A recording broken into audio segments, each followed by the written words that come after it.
Coming up on Network Africa, South Africa signs renewable energy deals amid outages.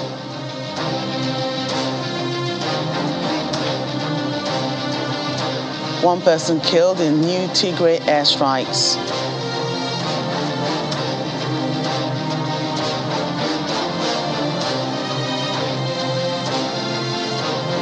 And West African bloc imposes sanctions on Guinean junta. Hello and welcome to the program. I'm Joke Rogers. We begin in South Africa today, where the country has signed the first 3 agreements to increase its renewable energy supplies and reduce reliance on coal-fired power stations. Mineral Resources and Energy Minister Gwede Mantashe on Thursday led this deal signing event with independent producers to supply wind energy. The country is enduring acute energy shortages, with its state energy provider Eskom suffering from a lack of investment amid allegations of corruption.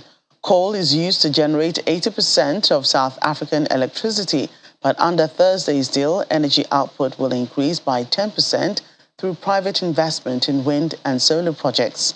Official figures released earlier this month confirmed that South Africa's GDP shrank partly because of daily rolling of blackouts affecting both homes and industry.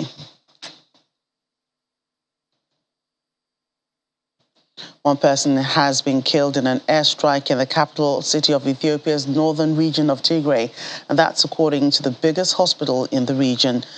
Ada Hospital says the body of a 6-year-old man was brought in on Friday morning after a drone attack around Desta Hotel in Mekele city. The Friday strike is the latest since fighting between Tigrayan forces and federal government forces and its allies resumed a month ago, shattering a 5-month truce. More than a dozen people have died to date, with at least 5 airstrikes hitting the city so far, including the one on Friday. However, there have been no comments from the Ethiopian authorities regarding the strike. The Economic Community of West African States, ECOWAS, has decided to impose sanctions on individuals in the military government of Guinea in response to last year's coup in Conakry. The leaders from the bloc met in New York, where they were attending the United Nations General Assembly. They agreed on gradual sanctions on a list of people linked to the Guinean junta, who will be identified very soon. Guinean leaders say they need 3 years to return the country to democracy, and they are unhappy with ECOWAS' demands for a faster transition.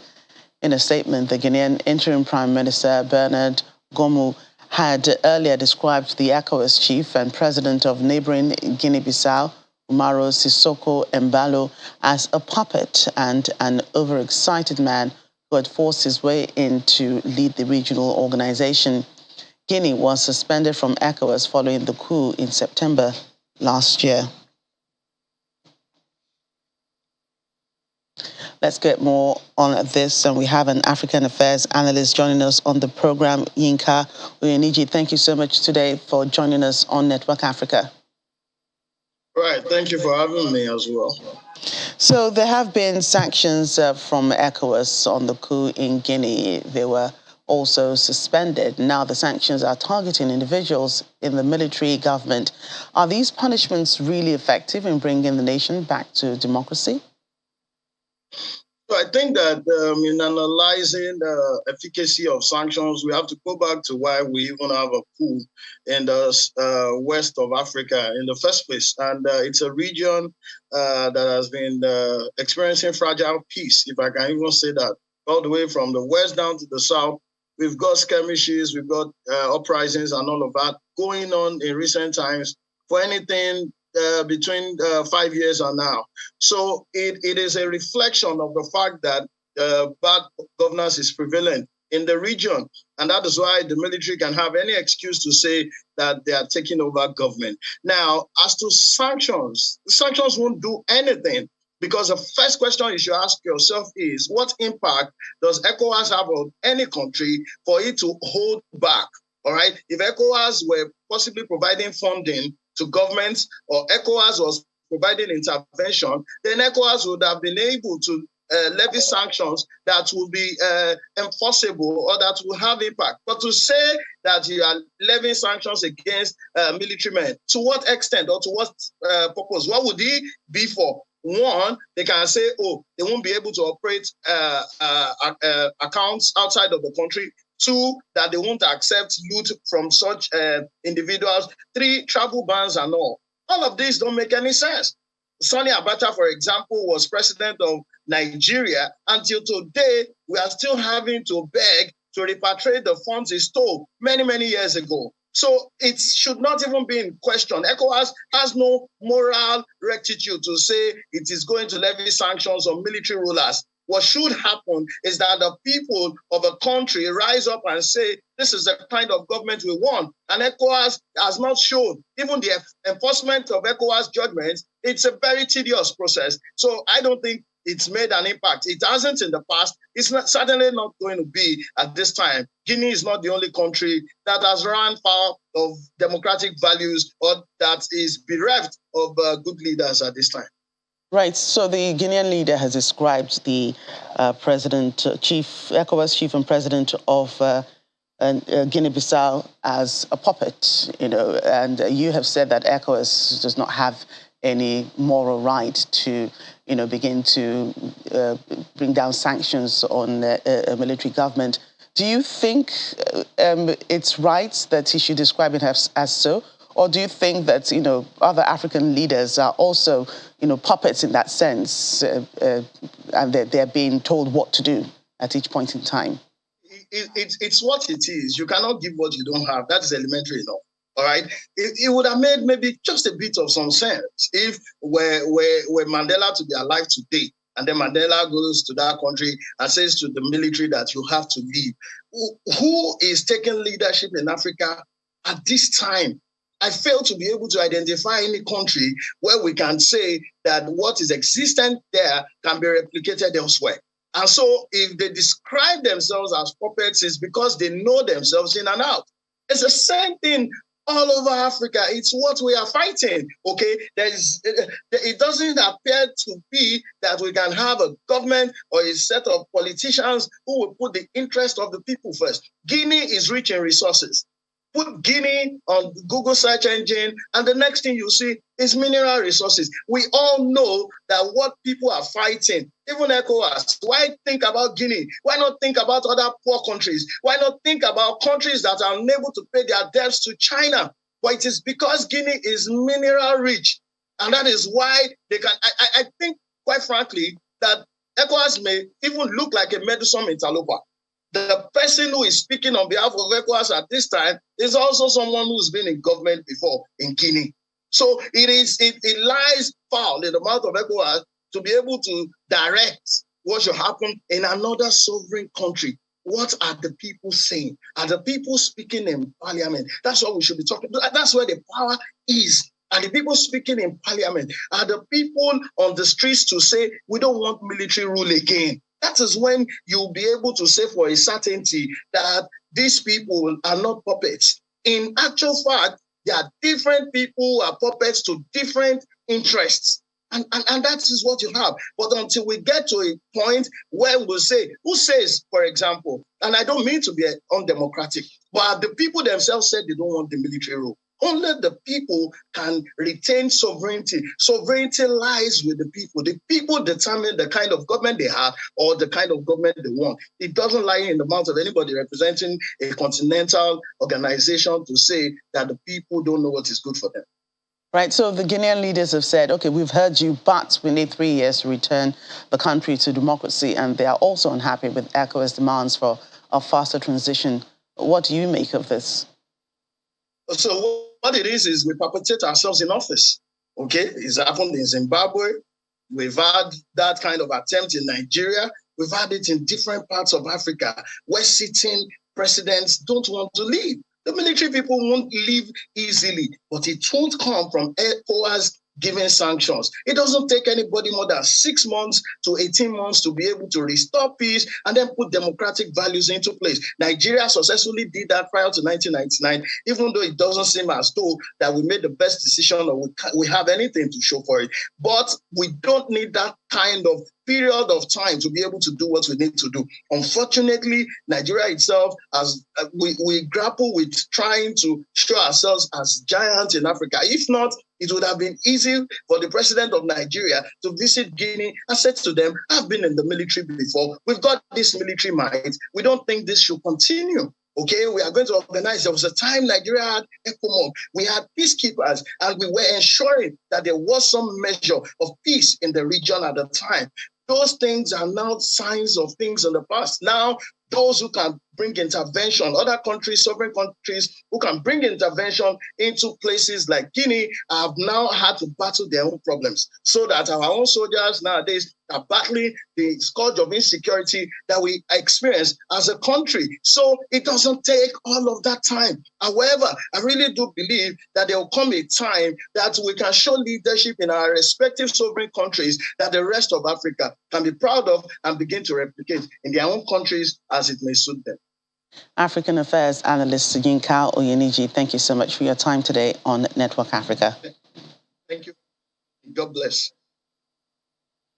Let's move on to other stories, but back in South Africa, where the Apex Court, the Constitutional Court, has declared the country's 1978 Copyright Act unconstitutional, ruling in favor of Blind SA, represented by Public Interest Law Centre, Section 27.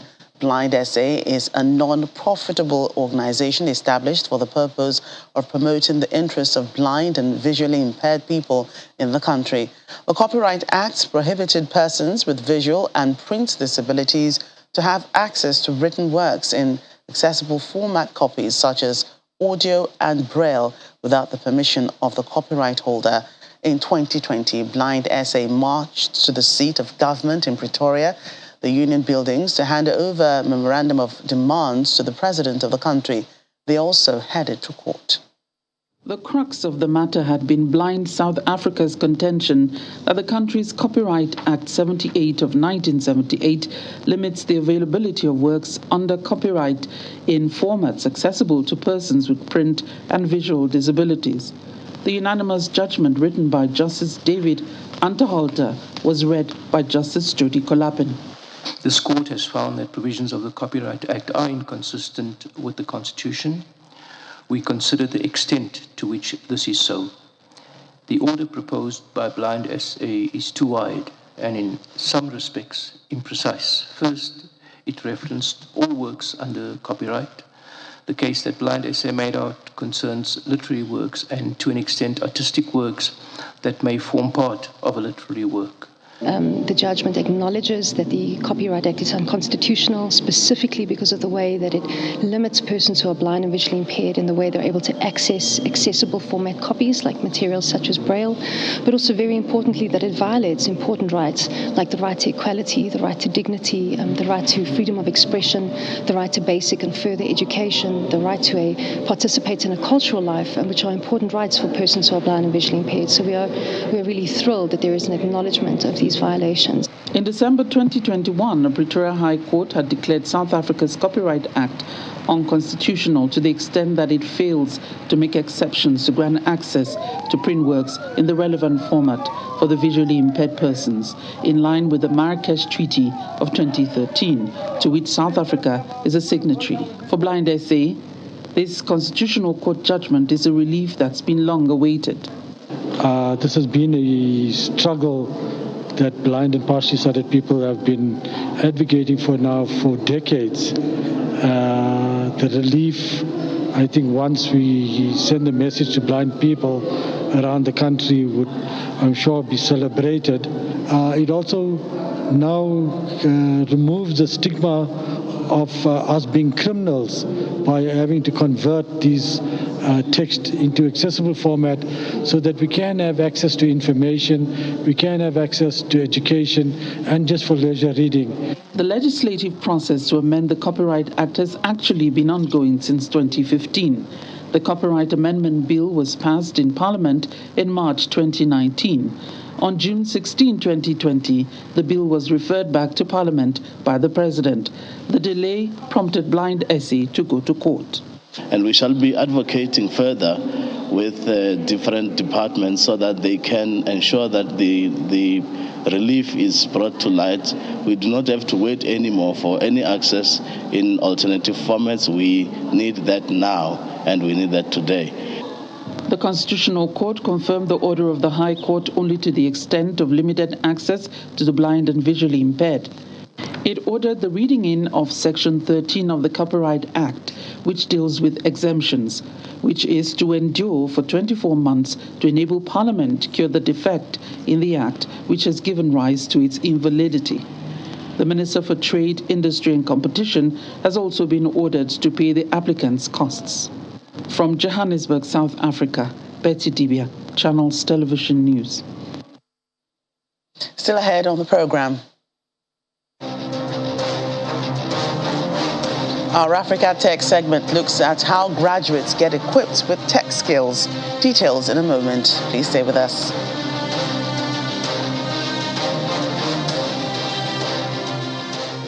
Welcome back to the program. African leaders have been speaking at the high-level debate of the United Nations General Assembly taking place in New York. The Vice President of Uganda, Jessica Alupo, told world leaders that the African continent, like many developing regions of the world, suffers the effects of climate change to a disproportionate degree. She urged the international community to continue supporting her country's efforts in the region. We must note that despite contributing an insignificant amount of global greenhouse gas emissions, the African continent, like many developing regions of the world, suffer the effects of climate change to a disproportionate degree. Our view is that development should be environmentally friendly, inclusive, and provide benefits for all. It should leave no one behind. As a community of nations, we must be unwavering in our resolve to prevent and combat terrorism in all its forms and manifestations. We should act in a coordinated manner at the national, regional, and global level to counter the threat. We are committed to working with the refugee-sending countries, regional and international partners to address the causes of the refugee crisis. We urge the international community to continue supporting our efforts in the region in this direction.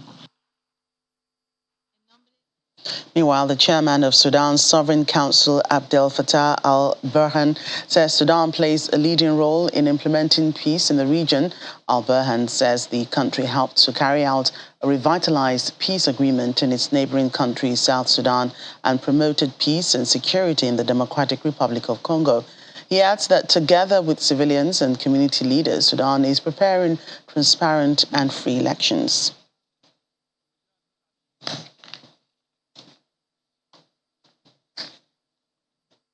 And South Sudan's Vice President Hussein Abdel Baghi Akol says the 2018 revitalized peace agreement effectively ended the internal conflict in South Sudan and has improved the security situation, allowing the internally displaced and people who are now refugees to voluntarily return home. He, however, adds that more than half the country is facing acute food insecurity, prolonged drought, and the effects of COVID-19. Implementation process of the revitalized peace agreement is facing numerous challenges, and sanctions imposed by international partners on individuals and entities are deserve this cause. As we make progress in implementation of the revitalized peace agreement on the resolution of the conflict in the Republic of South Sudan, we are calling upon international community and UN in particular to revise individual and targeted sanctions, arm embargo imposed on South Sudan to enable successful completion of remaining provision of the peace agreement outlined in the new roadmap. I am equally pleased to inform you that the parties to the agreement have agreed on a roadmap to complete remaining tasks in the peace agreement, which will pave way for a peaceful, fair, and credible election at the end of transitional period in 2025. In his speech, Somalia's President Hassan Sheikh Mohamud warned of looming famine. The United Nations had warned that parts of Somalia will be hit by famine in the coming months as the Horn of Africa region faces a fifth consecutive failed rainy season. The projection is more severe than in 2011 when famine killed more than 250,000 Somalis, around half of whom were children. In Somalia, we are working tirelessly to transition from over 2 decades of devastating conflict, droughts, famine, and developmental stagnation to a new age of stability, progress, and prosperity. However, despite our continuing effort, Somalia and its resilient people are facing some of the most complex and interconnected crises in the world. The crises include ongoing regional droughts, which is directly threatening the lives and the livelihoods of Somalia's most vulnerable communities. In fact, our government has called on all its business community, diaspora, and international partners international partners to work with us to do everything possible to avert a possible looming famine. In Somalia, we are actively fighting the terrorist group called Al-Shabaab, who are Al-Qaeda affiliate, and ISIS separately. Both are criminally misrepresenting the beautiful and the peaceful Islamic religion and values to destabilize the region, and in the process terrorize the Somali people and their brothers and sisters in the neighboring countries and across the world. In recent weeks, the unprovoked violence. In the meantime, top United Nations officials in Somalia have visited Jubaland to discuss humanitarian, security, and political developments in the region. These are parts of efforts to ensure the UN family is working side by side with local humanitarian partners in order to meet basic needs of the people. A high-level delegation headed by the UN Secretary-General's Special Representative from Somalia, James Swan, meets with President Ahmed Mohamed Islam Madobe, members of his administration, and representatives of the local civil society. Mr. Swan speaks about UN's commitment to continue advocating for more international donor support to prevent famine in Somalia. This visit is one of several we are making to the federal member states to focus attention on the prolonged drought, which is the worst in 4 decades and has devastated and ravaged many parts of the country. Here in Jubaland, the drought has led to emergency levels of food insecurity. I urge federal and state officials in Somalia to continue to collaborate in addressing severe water shortages and drought conditions, and to make further progress on security and governance to respond to the needs of the people. According to the latest report of the UN Office for the Coordination of Humanitarian Affairs, about 7.8 million Somalis have been affected by the drought, with more than 1 million displaced by drought and searching for food, water, pasture, and livelihoods. This year's humanitarian response plan for Somalia seeks about $1.5 billion to meet the country's most critical humanitarian needs. Beyond the issue of drought response, the United Nations stands ready to support the Jubaland administration in the formation of district councils and in advancing reconciliation within Jubaland state. We urge in this regard due representation of women, youth, and minority communities in governance and leadership. Issues of stronger federal and state collaboration, peace and state building also come up. The UN official also underscores that the areas of security, reconciliation, social and economic development need to be inclusive.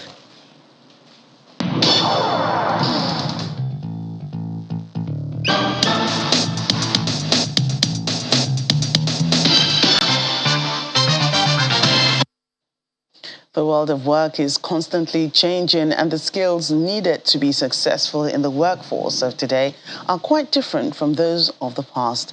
As new rules come into being, future occupations now require completely new skills as other functions become obsolete. In this next report, we take a look at how some graduates are being equipped with tech skills that will help them stay ahead of the curve. The future of work is a projection of how work, workers, and the workplace will evolve in the years ahead. It's a topic that keeps many up at night as they make decisions in their future as the fourth industrial revolution continues. That's for a few minutes. To secure their future, those graduates are seated, waiting to be unleashed on the tech world as they complete a training to hone tech talent and upskill others in what's the needed skill in the future of work. Over 70 people are starting this program today. It's a 16-week program where people will be learning about data analytics. This is important to us because we think employment is important, youth employment is important, and we believe that tech and tech-enabled skills are the skills of the future. And that is why we're so happy and we feel privileged to be partnering with Lagos State Employment Trust Fund and also working with Detalium to make this real. Detalium is generally geared towards equipping young African talent with premium tech skills and connecting them with jobs. And so far, we've been able to train over 16,000 individuals right across Africa and place 75% of our alumni into different jobs. So this program is going to run across the span of 4 months, where we're going to upskill these 78 chosen individuals in different tech skills, business analytics, data analytics, data science, as well as soft skills, right? Effective goal setting, leadership skills, as well as personal branding skills, right? So it's an all-encompassing 360 talent development program that integrates hard skills, soft skills, and personal branding skills. And trust me, we are willing to take these people from where they are now to where they want to be. The organizers are optimistic that Nigeria's future is secured, as many are now willing partakers of such trainings. Everybody has said that data is life, data is key. There's no information you can pass now without data. There's no presentation you can do now without data. So just for me to upskill myself, and I believe that just within this 16 weeks, as said, that I'm going to know more to be able to identify the key areas of my life and also to move me forward. That's our Africa Tech segment, and that's Network Africa this week. Thank you so much for watching. I'm Jokia Rogers.